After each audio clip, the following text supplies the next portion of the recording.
Good morning and welcome to the Core Connection. I'm Mira Rubin here with you on Enlightened World Network. And today's topic is conscious evolutions.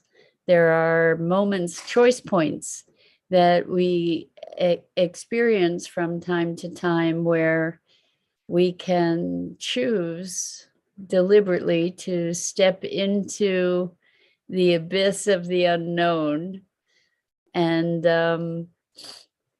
elevate our experience of trust in the universe and in the unfolding of life.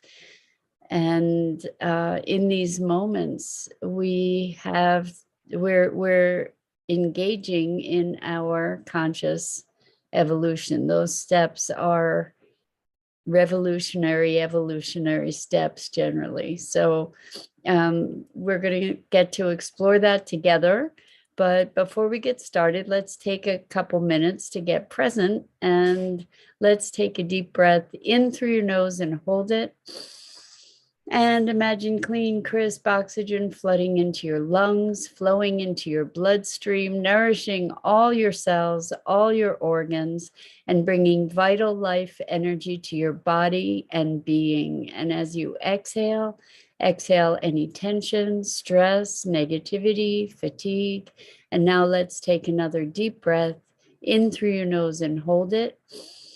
This time, imagine brilliant, bright light lighting you up from the inside out, illuminating, electrifying, and energizing all your cells, your molecules, your electrons, creating a brilliant beam of light from your heart out into the world. And as you exhale, exhale any remaining tension, stress, negativity, fatigue. And now let's just gently press our palms together and very softly, softly, softly rub your fingers against your palms. Feel the tickling, feel the sensation, presence yourself to the textures, the pressure, the deliciousness of the sensation that you can experience in this remarkable physical form that enables you to experience life. Welcome, welcome, welcome. So good to be with you this morning. So good morning, Rosalind. So good to have you here with us. It was great to have you on movie night last night for the Sustainability Now movie night. Last night we aired our premiering of an interview with a woman named Susan Eyrich, who has an organization called Earthfire, and she has created something called Reconnection Ecology, which is through story reconnecting with the essence of nature, including our own nature. And I think that this aligns really well, actually, with and she does that, by the way, through connection to animals and stories about the interface of humans and animals, very personal and often transcendent stories that allow us these kinds of conscious evolutionary steps for ourselves in our own awareness of how we be here on the planet. Good morning, Gia. Welcome. So good to have you here with us this morning. And it's Friday, so it's lovely to be completing the week with you guys. And welcome to everybody else who's joining us. It's always so enriching to be with you. So anyway, we're talking about conscious evolutions. And we're always faced with choices. We may not be present to them, but in any given moment, we can choose how to react or respond. We can choose what meaning to make. We can choose how we're going to interface with the world around us. And while we're not often present, not always anyway, present to those choices, there are moments when it's really, really clear that we have a choice. We have a choice to expand and open our hearts and connect and trust the universe and its perfection in its unfolding, or we can constrict and retreat and resist. And I think that those kinds of choices actually are present more often than not. It's just that we're excuse me, I'm just tired today. So it's funny I said that way. I feel really tired today. I am not tired. That's not my beingness, but I feel tired, sleepy. Anyway,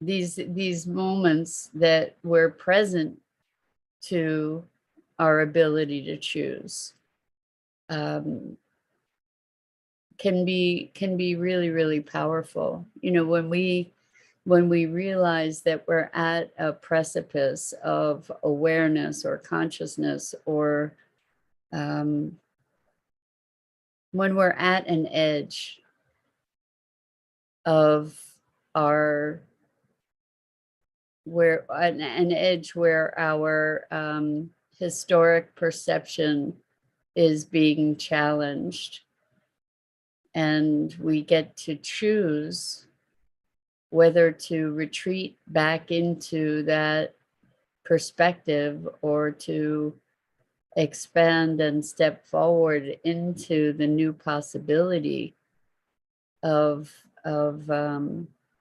thinking differently, of actually shifting our core being, our core way of being, you know, to be. When we release ideas and beliefs and identities, we're making way for greater truth. I know, Rosalind, you have been talking a lot lately about separating what's true from what's illusion. And and I've had a lot of clients talk about that process as shedding. And when we are directly facing one of those moments where we get to see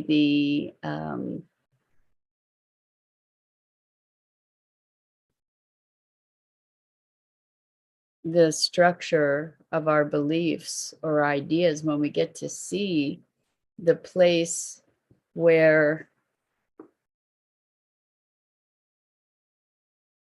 when our beliefs, when we can recognize them as constructs. You know, there are moments when we recognize that there is a belief there that we are holding, and it's a construct, and we have a choice to allow ourselves to question that belief.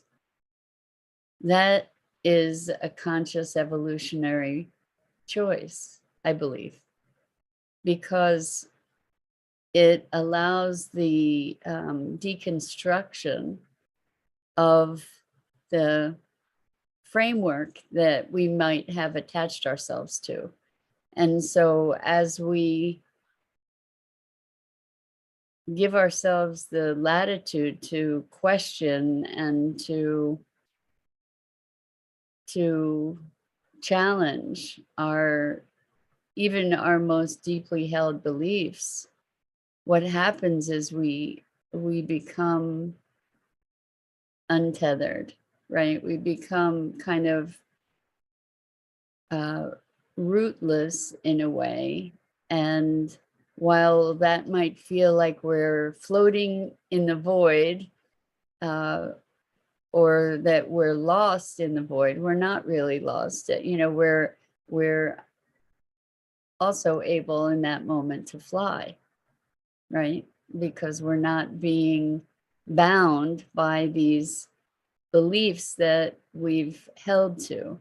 And so I'm wondering for you if you've experienced moments where it felt like a choice point. It felt like a pivotal moment in your life that that was shifting your definition of yourself and who you are or how you be in the world. Moments of these choices where that have far-reaching implications, like a pebble in a pond. You know, it might seem like a really simple choice, and yet um, those it's those are quantum moments. Let's just call it quantum moments. Um, when we can feel an opening of the heart and we choose to step into that, as frightening as it may be, that's a quantum moment. That's a conscious evolution. And Rosalind says, to the point, I question everything. Why the thing, why things are the way they are, constantly changing the belief. It's nauseating sometimes, but it's like no returning back. I love that. Nauseating, just like you can get motion sickness, right? With when you are challenging your foundations. It's very disruptive. So Gia says, yes, I've had many such moments when I had to make such a decision. Yes, well said, quantum moment. Thank you, Gia. I really do believe that we are encountering these quantum moments more and more often. And uh, this notion of acceleration of consciousness. So that's what spurred today's topic, actually. And last night in our conversation, we were talking. Susan Eyrich really communicates with nature, with animals, with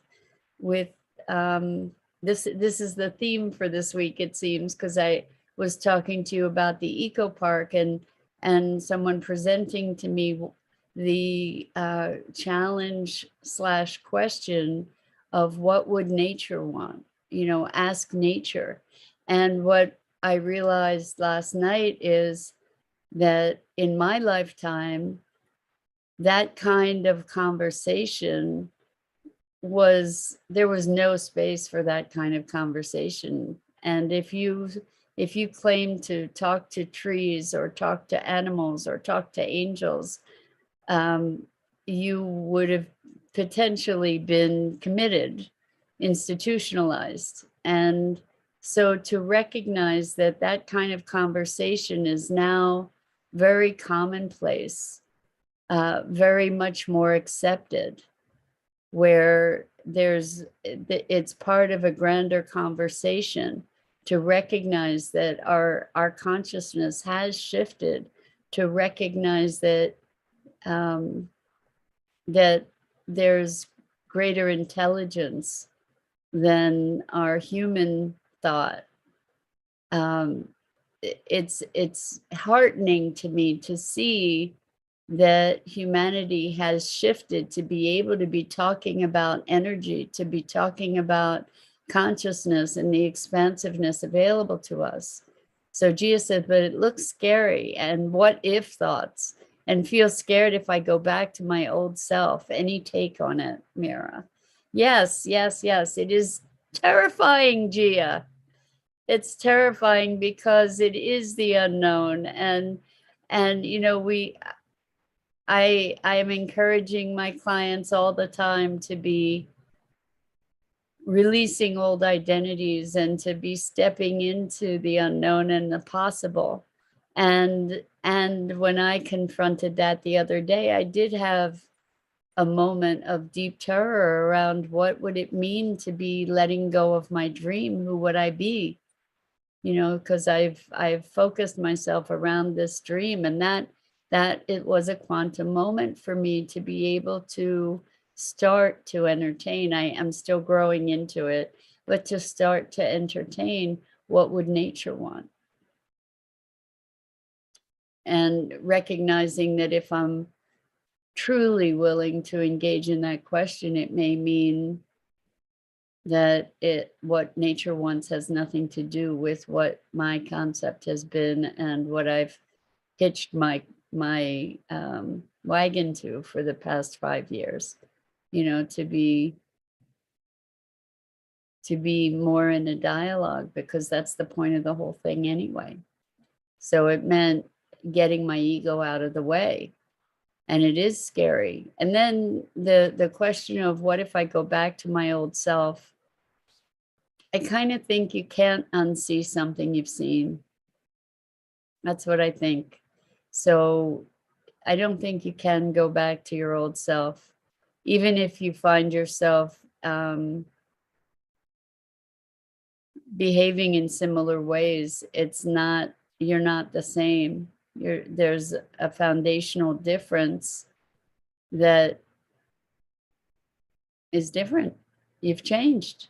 When you have a willingness, it might look like you've regressed, but maybe it's just a deeper dimension of integration that is needed to be able to come back to it. Like maybe we have a moment of epiphany, we understand something and it's too much, and then we kind of retreat, but whatever that was is still in there somewhere, and it may take years for it to resurface, but it's in there. So I don't know that that you go back to your old self.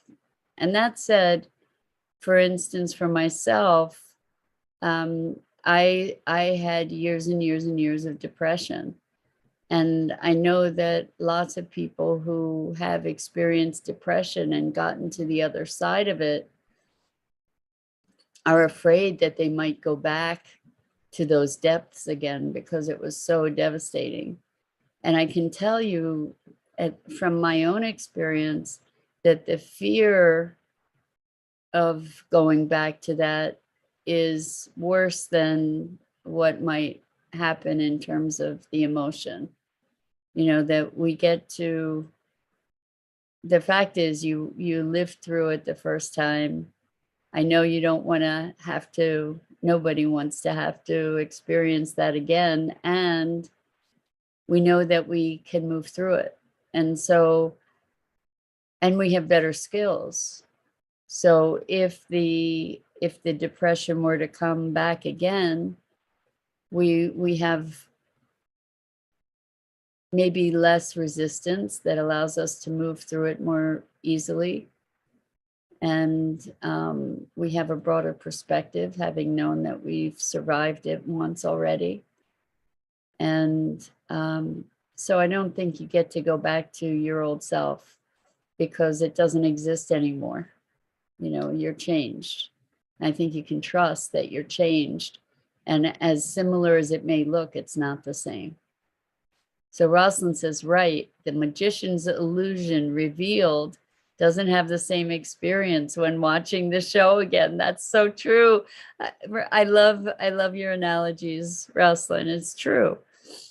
Once you see what the mechanisms are, then it's not as scary, hopefully. What we're remembering is the pain, and then we create fear of the pain, but trying to avoid the pain doesn't eliminate it. It kind of deepens it, and it then compounds it with the fear, which makes it worse. So conscious evolution is when we make those choices that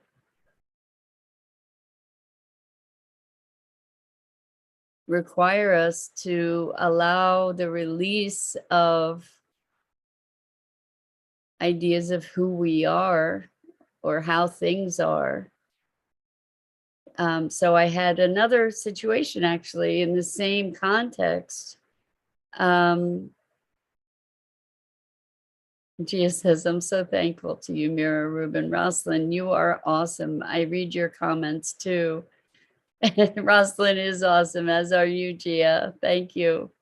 It's great to, I really, your engagement here matters so much and is so deeply appreciated, really. So if you're listening and you haven't chimed in, please put in your 2 cents. It's valuable to everybody, and it forwards the conversation. But anyway, so in a conversation with this person that was encouraging me to ask what would nature want, I had moments where my internal conversation was, yeah, I don't want to listen to this. I don't want to let this in, and what I noticed was that I had moments of defensiveness where I wasn't being open, where I wasn't receiving. And I allowed myself, I deliberately chose to relax and relax into the conversation, to presence myself more deeply to being receptive to what this other person was saying. As threatening as it was to my being able to keep the ideas I've had. So, when we get into arguments, it's because we're holding our perspective, we're holding on to or defending maybe what we consider our identity. Like this conversation with this person was really challenging my identity or what I had identified myself with on some deep levels, and to be able to have the presence to choose to be receptive, to choose to receive despite the threat to things, ideas that I've held so dear. That was conscious evolution. That was a big deal. And I think we all have those moments when it's challenging to be present to what someone else is offering to us. To remind ourselves, wait, breathe, be present. There's richness here. There's an opportunity here for your evolution. And I don't know about you guys, but I am suspecting that because you're hanging out on Enlightened World Network, I do know about you and Gia and Rosalind. I know about you guys that you are committed to your evolution and your conscious expansion, or your expansion of consciousness. And given that commitment, when we're present to that commitment, then we can find the courage to step off that edge, to step into the unknown, to be willing to challenge our own ideas and beliefs by listening, by being present to another whose ideas may be different and may offer us a new vantage point. And so Gia says, oh my gosh. Gia, that's a big pressure. Gia says, Mira, you're my role model. I keep coming to you as and when time permits. Well, I'm honored by that, and I'm also humbled, and I also would say, don't make anybody your role model. That's what I would say. Good morning, Lisa. Welcome, welcome, welcome. Because when you put people on pedestals, it makes it really hard when they fall. It makes it hard for whoever's holding them on the pedestal, and it makes it hard for the person falling off the pedestal. And we're all human beings. That's the fact of it. And we all have our strengths and our weaknesses. And so please, please, please don't make me a role model. Just be arm in arm with me. You know, we get to grow and learn together. So Rosalind says, listening to music, reading novels, watching films, and even looking at art can act as a gateway into our deepest emotions. I love Enlightened World Network and this space with y'all. I agree, Rosalind, that any stimulation, any interaction allows us to have those moments of evolutionary choice. Lisa's asking, what's today's subject? Today's subject, we're talking about conscious evolutions, how we have choice points in our lives that enable us to really step into expansion or to step back and contract. And in those moments, stepping into that expansion, stepping into trust, stepping into opening our hearts, stepping into entertaining an idea that is counter to our own in order to create understanding and connection or expand our awareness, you know, to really be present with someone where they are, despite the possibility that their ideas are antipodal, opposite of our own, to make space for people and also for our own awareness, you know, to really. So there are some issues where we have a stand and we have our righteousness about that, myself included. And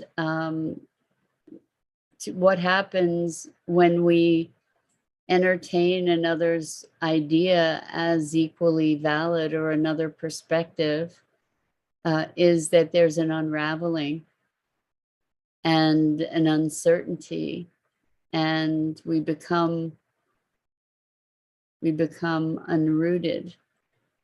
And I'm having this image of the dandelion wisps flying through the air, you know, that we then can pollinate somewhere else, or you know, we can fly. And so that's how we presence ourselves to possibility. That's the choice, those choices in those moments are life altering, consciousness altering choices, because we are then expanding our capacity for awareness. So that's what we're talking about, is conscious evolutions, and what does it look like, and what has it been like for you, and recognizing that primal fear that arises when the things, the ideas that we've held most dear are challenged. Lisa says, Lisa says, my mom called me her little dandelion picker. That's adorable, especially when we're talking about, you know, the flying away of the dandelions. That's adorable. Well, maybe we all get to be dandelion pickers. I love it. Anyway, that's it for this morning on the chime there. That's it for this morning. I'm Mira Rubin. This is the Core Connection, and I go live each weekday morning here on the Enlightened World Network Facebook page and the Enlightened World Network YouTube channel. And I invite you and encourage you to check out all the other awesome programming on Enlightened World Network, EWN One with the Earth, Enlightened World Living. And it's Friday, so I wish you a wonderful, wonderful, joyful, expansive weekend. Dido, so good to have you here with us. Good morning, good morning.